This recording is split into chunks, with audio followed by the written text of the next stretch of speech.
Recording in progress. Hello, book lovers and English learners. Welcome to our final December live read along. This is our final session. I'm Lydie Bureau, I'm an English teacher in France and also the founder of Lydie's Book Club, a book club for learners of English. In this book club, I host live readings and workshops on adaptations of classics of literature and contemporary novels in their original text. I also tend to prioritize books that are written by women. Each month, we read and explore a different book for all levels of English. And three times a month, I meet with the members of the book club in a live workshop via Zoom to discuss the chapters read over that week so that the members are able to practice their speaking skills and critical thinking skills. And this month, we have been reading Sense and Sensibility, the B1 intermediate adaptation of this novel by Jane Austen. This is a 2021 Penguin Readers edition. And today is our final session. And if you want to know more about Jane Austen and her life and work, and also know more about this novel, I invite you to listen to the podcast episode 28, An Introduction to Jane Austen and Sense and Sensibility.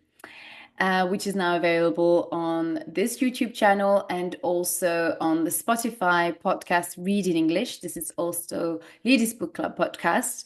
And it's on Spotify. This is the same. But if you prefer to listen to podcasts via Spotify, then you can find me at Read in English. Also, I want to mention that next year in 2025, we will celebrate the 250 years anniversary of the birth of Jane Austen. And throughout this year, the town of Winchester in Hampshire, where Jane Austen died. Hampshire is also the place where Jane Austen lived through all her life. And the town of Winchester organized several tours. They have organized several tours and events in honor of the 250 years anniversary of Jane Austen. So if you want to know more about these events and book your tickets, then go to visitwinchester.com. The link is in the description.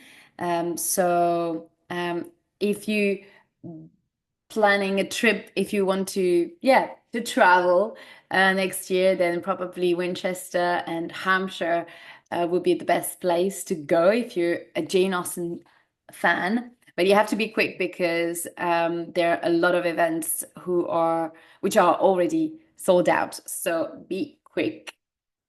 Right.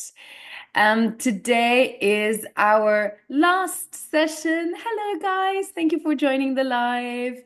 Today it is our final session of this live reading of Sense and Sensibility. We're going to read chapters 13 and 14. Hi, hello. Thank you for joining, everyone. If you want to share where you're from and where you what's your level in English, then that will be lovely. Let me know. So this way I'll be able to get to know you better. So I'm going to continue and feel free to leave your comment and tell me more about you. So this is our final live reading session of Sense and Sensibility. Last week, I hosted the first live workshop to talk about chapters 1 to 4.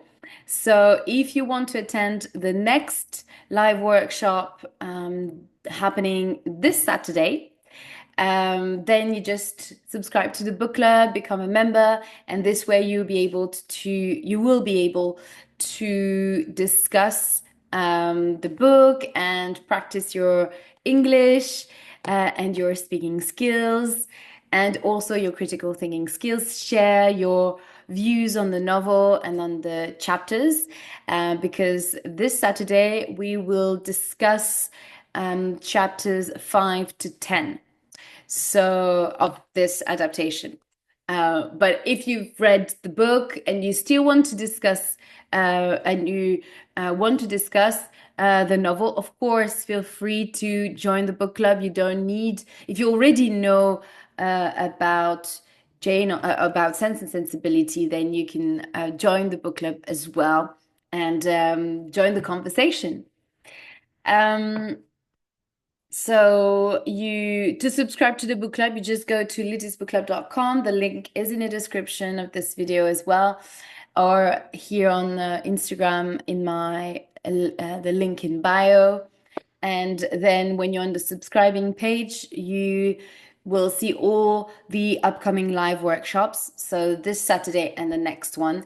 Now, today is our final live reading, but next month you will see in a couple weeks, I will update the subscribing page, and you will see the plan for all the new dates for January.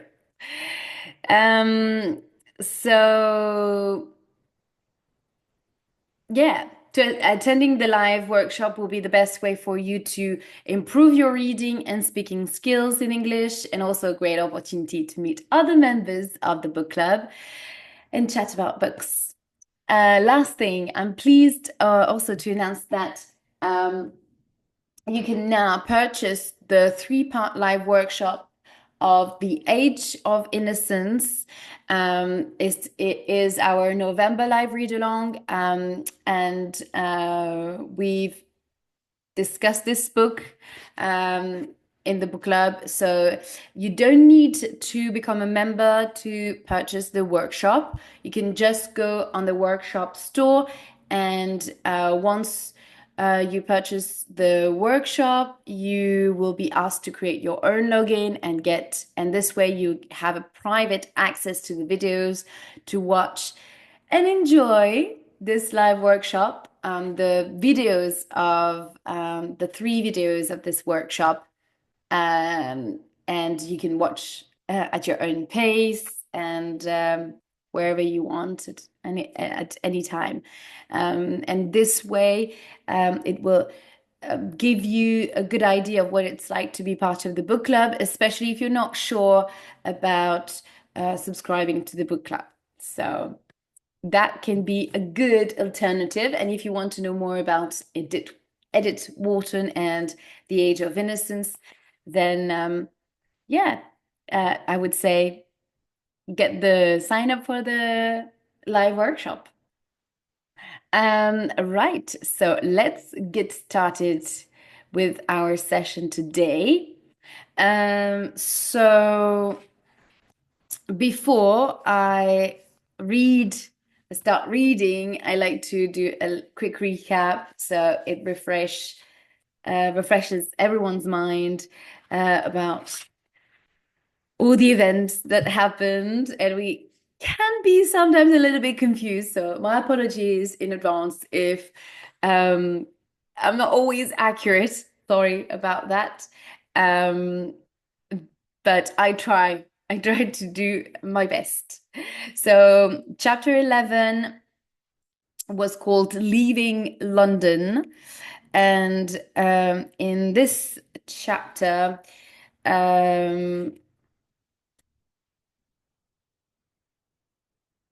we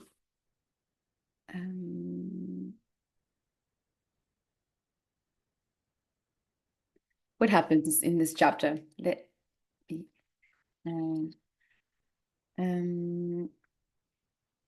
yes, of course.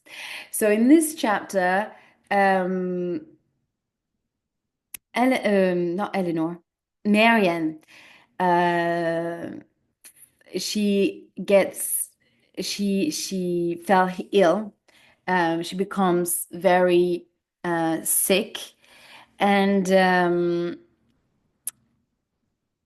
they are visiting. Yeah, I think they're visiting Mrs. They are at the Palmer's house, and yes, I think this is where they are. They visited. Yeah, they're at Cleveland in Somerset at the Palmers because they were invited. And remember, the Palmers are um, is the couple. So Mrs. Palmer is Lady Middleton's sister, so Mrs. Jennings' daughter, and her husband invited Elinor and Marianne to their house in Cleveland in Somerset. And there, Marianne gets sick, and everyone is getting really worried. They call the doctor, and the doctor is saying that this is serious, and eventually she gets better. But in the meantime, a very unexpected visitor comes by, and it is Willoughby. And as Marianne is not feeling well, it's Elinor who opens the door and, well, talks to Willoughby.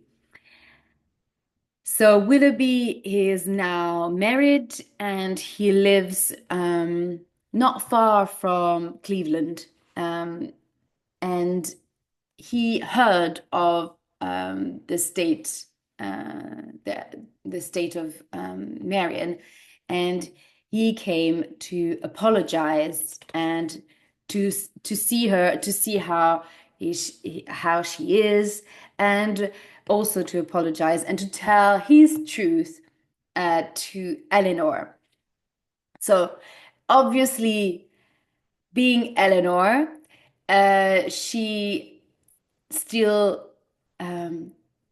she understands him and somehow find has some pity over him. She pities him, and she kind of feels compassionate towards him, and yeah, she's very understanding, and of course, as a reader, you might, well, personally, I have a different point of view than Elinor. She's very understanding when we clearly know that Willoughby didn't act properly towards this young girl that he left, and Marianne also, that he didn't give any news, and that he also left without giving more information or without keeping in touch with her through correspondence. And we learned that after the ball where they met in London, apparently the letter that he had read, that he had written to Marianne, and the fact that he returned all the letters to her, or the letters that she had sent to him, and as well as the lock of hair that she had given to him, he reveals that in fact it was his future wife, Sophia Gray, that dictated the letter, and he just written her words in the letter, and that it was her who asked him to return the letters. So actually, it was not Marianne who asked him to return the letter, but it is Sophia Gray who asked Willoughby to do it. So, in a way, Willoughby presents himself as a victim here. Everything that happened to him, um, he has submitted to it in a way. He didn't have any other choice. Events were forced upon him. So this is the positioning that he takes in his explanation, yeah, with Elinor. So I would be curious to know what you think about um, his his his posture here, or the how he presents himself, and whether he really understands how much pain he inflicted to these girls. And but we can also understand that the time that these men, who similarly to Edward Ferrars, who do not have inheritance, they depend very much on more powerful people, more wealthy people, and they don't really have a say in their choice of partner. So we can understand in a way his conflicted mind, although that doesn't excuse the fact that he really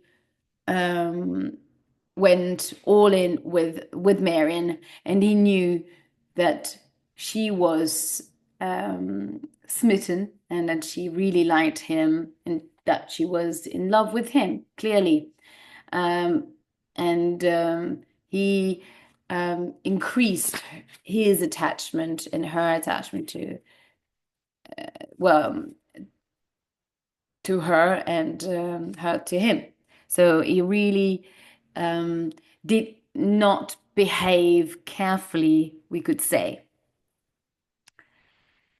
Obviously, he's sad, but we can see that he feels for, he really cares for Marianne, because he is traveling all the way from where he lives.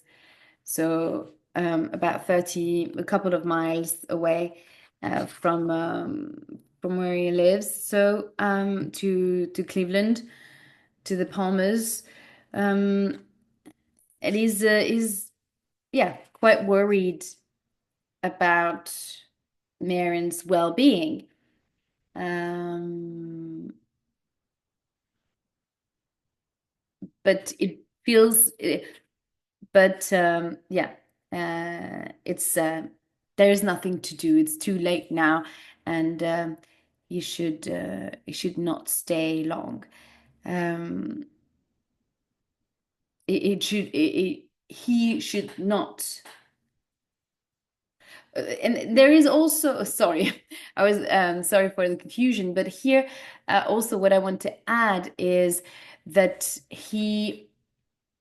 um, he seems to want to see Marianne, and to stay in touch with her, and not wanting that she keeps seeing Colonel Brandon. So there is something um, suspicious about him, because he cannot have Marianne, but on the other hand, he doesn't want her to keep seeing or to see Colonel Brandon. So he's hiding something, I would say. Well, I don't know what you think about it, but I, to me personally, he seemed to hide something, and or um, he's not being completely honest. So, I would, I'm not sure how sincere he is about his intentions on when visiting Marianne at this point. But yeah, anyway, so that was the summary, or the kind of recap of chapter 11 and 12, because it's actually in chapter 12 that Willoughby tells Elinor his story. So that's it. Let's now read chapter 13. The return to Barton. A few days later, it was decided that Marianne was strong enough for the journey back to Barton. Colonel Brandon lent them his carriage. Oh, also, and while Marianne was sick, Colonel Brandon was around, and he instantly fetched Mrs. Dashwood, the mother, to be at her daughter's side. And once they returned, Marianne was feeling much better. So he drove, well, on horseback. So he went, he did the way. So he traveled. I think he traveled all night, and um, and then back. So he did a lot of traveling, a lot of a lot of traveling in the space of maybe two days. So you can see how committed Colonel Brandon was and is, how he cares, how he deeply cares about Marianne and her well-being, and also the whole family, because he took the decision to bring her mother to Cleveland. So this is a very beautiful gesture from Colonel Brandon's part, without mentioning all the things that he has done before. Right. Colonel Brandon lent them his carriage, and he was invited to come and visit the cottage in the next few weeks.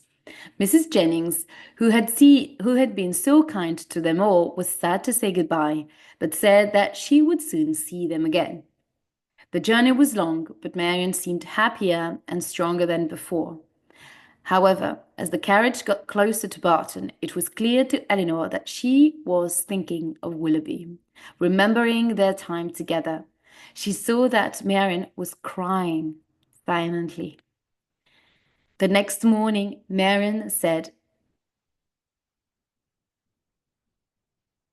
The weather is good, so we can take long walks every day, and I will read books and practice music. Elinor was pleased to see her so positive. She had still not told her about Willoughby's visit, and she was not sure when to tell her how much to say.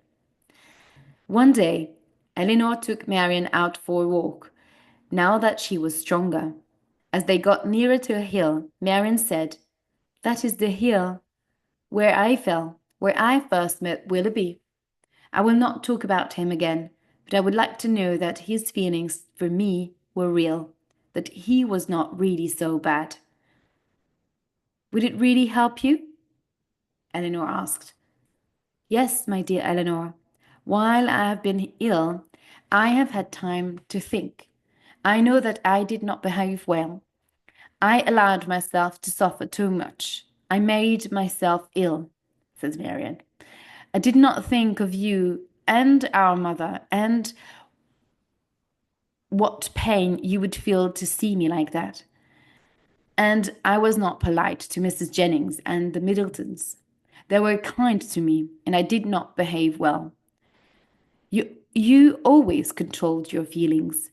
When you were unhappy, you did not make other people suffer. Elinor was pleased and surprised to hear her sister's words. Also, to mention that, I forgot to mention that Elinor reveals finally that she hidden her feelings about Edward's her sadness about Edward's engagement, and with Lucy Steele, and the whole thing about this secret engagement. So Elinor hid this whole time her pain, and I think chapter 9 or 10 she reveals Marianne how she's been feeling this whole time, and Marianne is so shocked about the fact that she managed to hide everything, and that she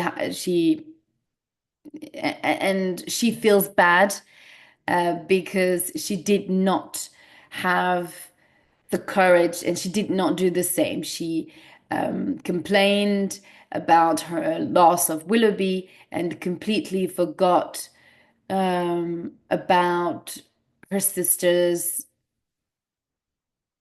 feelings about Edward. And yeah, she was so caught up with her own feelings and wrapped up with her own sadness that she didn't really ask how Elinor felt at this moment.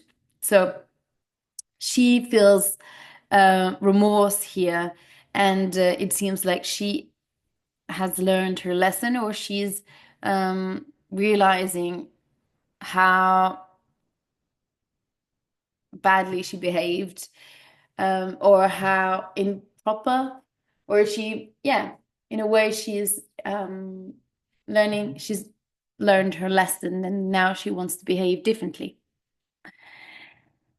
When you were unhappy, you did not make other people suffer.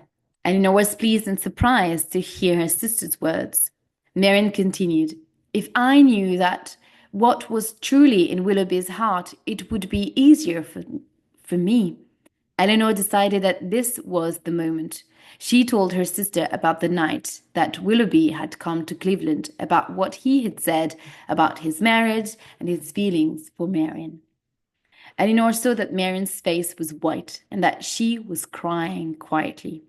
The two held each other's hands as they reached the cottage door. Marianne kissed her, whispering, "Tell Mamma."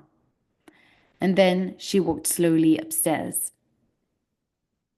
When Mrs. Dashwood heard the story of Willoughby's visit, she was also sorry for him and pleased that he did not seem quite as bad as before. When they were all sitting together the next evening, Marianne told them, "I now know that I could never be happy with Willoughby."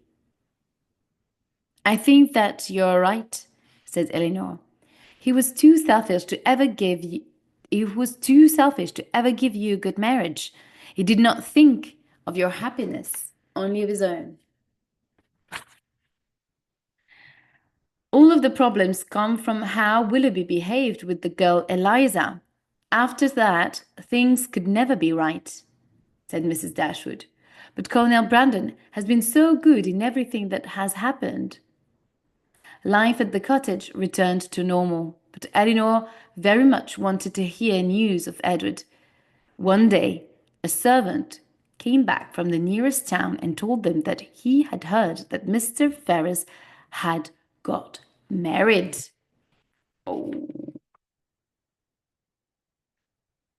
Marianne looked shocked and fell into her chair. Elinor's face hid her true feelings. Mrs. Dashwood asked the servant a few questions, and they heard that people had seen Mr. Ferrars in his carriage with Lucy Ferrars, his new wife. At dinner, Elinor ate almost nothing. Mrs. Dashwood began to understand better that Elinor, who had been silent since the news of Edward's marriage, suffered more than she had thought. She had seen only that Marianne suffered, and not that her other daughter, who seemed so strong and calm, could also feel the greatest sadness. Elinor realized that she had believed that somehow Edward might not marry Lucy, that something would change. And now he would soon be at Delaford with Lucy. She waited quietly to hear of more news. A few days later, she heard the sound of a horse arriving at the cottage. It must be Colonel Brandon, she thought. Looking out, she saw Edward getting off his horse. I must be calm, she said to herself, but her face was white. Her mother and Marianne had also changed color. They all waited silently for Edward to enter the room. Nobody spoke as he walked in. He looked worried, then embarrassed. He could not speak at first. Elinor sat down and began to speak about the weather. Is Mrs. Ferrars with you in the countryside? Asked Mrs. Dashwood. My mother is in London, he replied. We are asking about the other Mrs. Ferrars, said Elinor. Do you mean Mrs. Ferrars, my brother's new wife? Do you mean Mrs. Ferrars, my brother's new wife? Said Edward. Does your brother have a new wife? Said both Marianne and Mrs. Dashwood together. Elinor could not speak. Edward got up and walked to the window. Perhaps you do not know, he said. My brother married Lucy Steele last week. Remember, Edward Ferrars has a younger brother, Robert Ferrars, and he is the one who married Lucy Steele last week. Elinor's mind was confused and upset. She could not stay in her chair and ran crying from the room. Edward stood there silently, and then, without another word, he left the room and walked towards the village. Mrs. Dashwood looked at Marianne, but they were both too shocked to speak. And I don't know if you've seen the films, adaptations, but this scene is so, you can clearly see the characters and how shocked they were. This is such a change of situation that it's so unexpected and also full overwhelming, I would say. Look, this is Elinor crying of all these feelings that she kept within herself. And this is an illustration of Edward Ferrars. Here, Marianne and her mother, Mrs. Dashwood. So this is too much for Elinor. Chapter 14. Happiness in Barton and Delaford. Edward had come to Barton for only one reason, to ask Elinor to marry him, now that he was free. His visit to the cottage had shown him that Elinor had strong feelings for him, and he returned there that same afternoon. He was sure that she would agree to marry him. By 4 o'clock, he had asked Elinor to marry him and become the happiest of men. He could now talk openly about Lucy. I was young. I knew nothing of the world, and I know now that I was silly. Lucy was very pretty and always said nice things to me. I had no profession, and my life was empty. Those are the only reasons I can give for that engagement. And then I met you. Elinor. I loved you from the start, but I had to control my feelings. The happiness of Elinor, Marianne, and Mrs. Dashwood was so great that they did not sleep much that night. Elinor especially could not believe her happiness. Edward was invited to stay for a week at the cottage, and he and Elinor spent many hours talking together. Elinor was still not sure why Robert had married Lucy. Edward thought that Lucy knew that Robert would now inherit the family property, as she had learned that he was his mother's favorite child. Lucy had then decided to make Robert like her by saying nice things to him. He was a man who loved admiration. And she had also said nice things to Robert's mother, who had now decided that she liked Lucy. Edward showed Elinor the letter that Lucy had written to him. Dear Edward, I hope that we can be friends, but I now love your brother. So Lucy writing to Edward. I hope that we can be friends, but I now love your brother. We cannot live without each other and have just got married. I have burned your letters. Please do the same with mine, but you may keep the ring with my hair. Lucy Ferrers. So if you remember when the conversation that Lucy had with Elinor and the fact that she was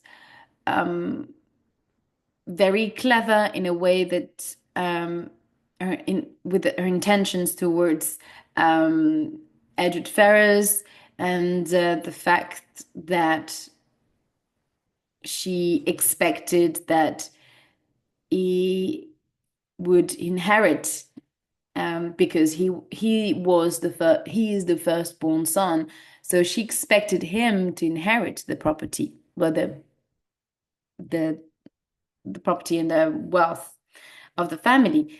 But I guess she thought twice when she learned that Robert would be the one that would inherit the family's property. Family property, yeah. So yes, she changed her mind. After receiving this letter, Edward had immediately prepared to travel to Barton so that he could see Elinor. He still worried, however, about the small income that he would have at Delaford, but Elinor encouraged him to speak to his mother again. Perhaps she might forgive him. A few days later, Colonel Brandon came to visit Barton. Edward was very pleased to get to know the man who had tried to help him and given him the position at Delaford. Colonel Brandon had heard nothing about Lucy and Robert's marriage and was very surprised. However, he was also very happy to hear the news of Edward and Elinor's engagement, knowing that he would now have Elinor, not Lucy, at Edward's wife at Delaford. I guess he was pleased about this news, this change of situation, this returnment of event.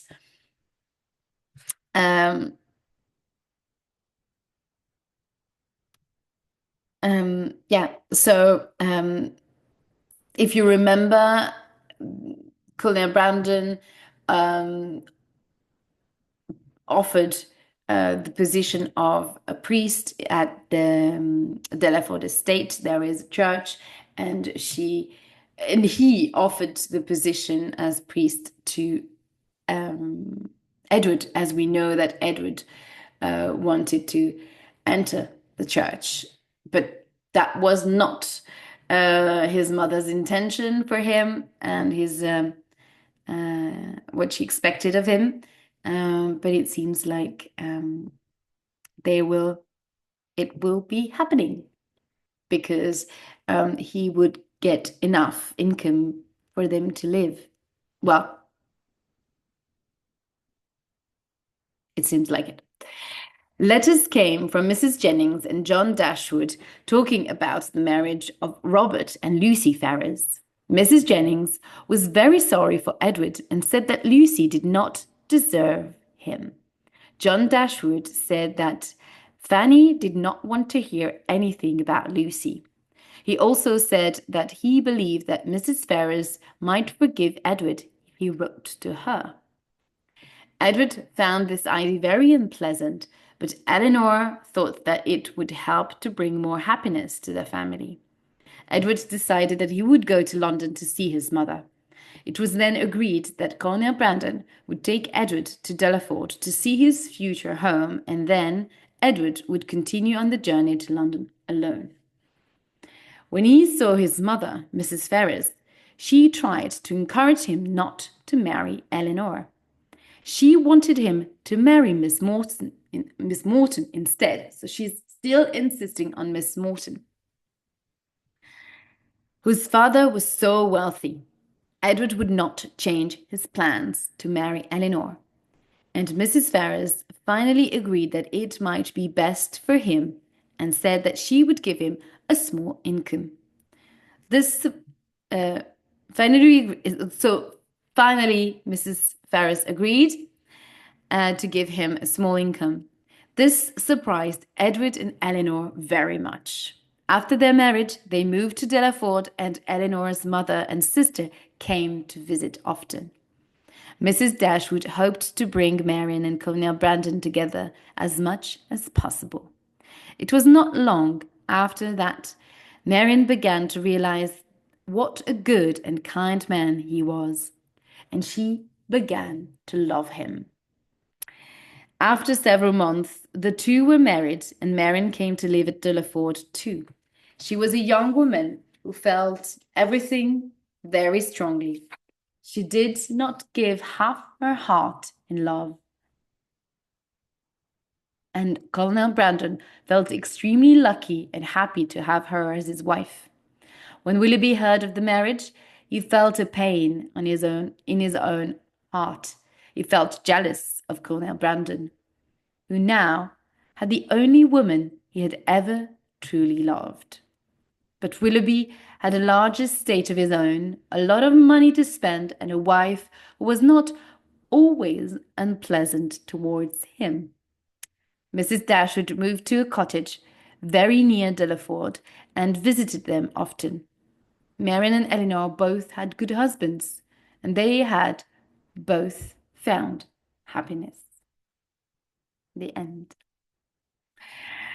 This is it. This is the end of the adaptation of Sense and Sensibility. I hope that you enjoyed this novel and all the tribulations of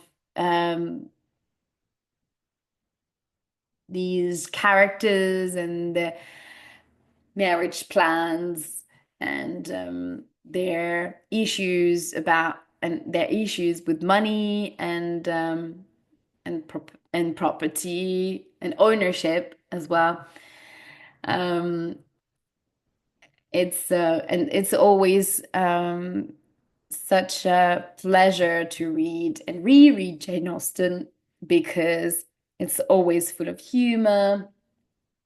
And soon I'll be releasing a video about my favorite quotes from the original text, and you will see how witty she is and how she manages to get the emotion and the comical situation through the text and through her writings. I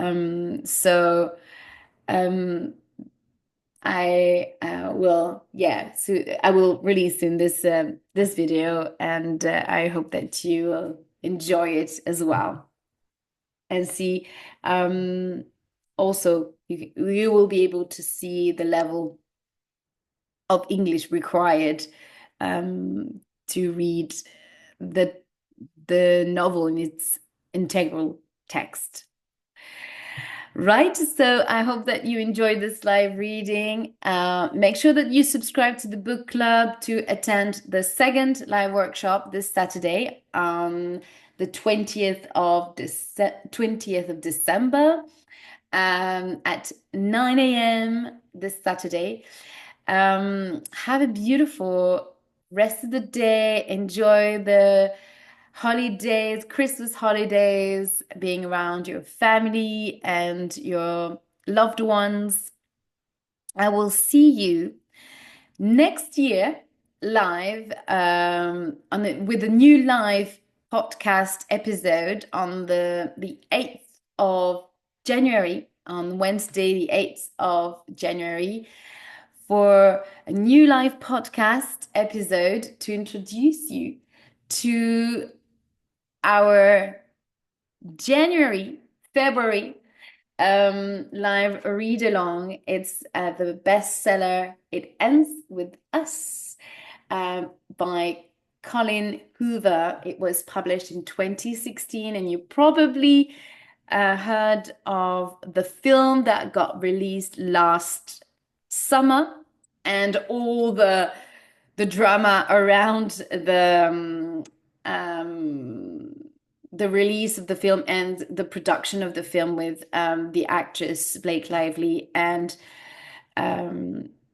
the director of the film and actor as well, John Baldoni, something, John or James, can't remember.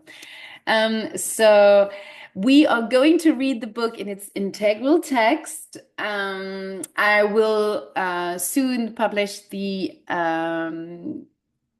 all the live reading schedule. If you want to have the information first, then I suggest that you subscribe to the newsletter to get all the information before everyone, and especially if you don't see the posts that I do on Instagram, then the best thing to do is to subscribe to the newsletter. You will get all the information about this upcoming live reading. So I think we will read this book over 2 months, so probably January, February, because there are quite a lot of pages, and many chapters. So we're going to take the time to read this book together. So I can't wait to start reading it, and let me know what you think about this new read. I can't wait to read your comments and know how you feel about this new live read along that it's coming next year. In the meantime, I wish you a beautiful rest of the day. Happy Christmas again. Have beautiful holidays, and I will see you next year. Bye. Bye bye.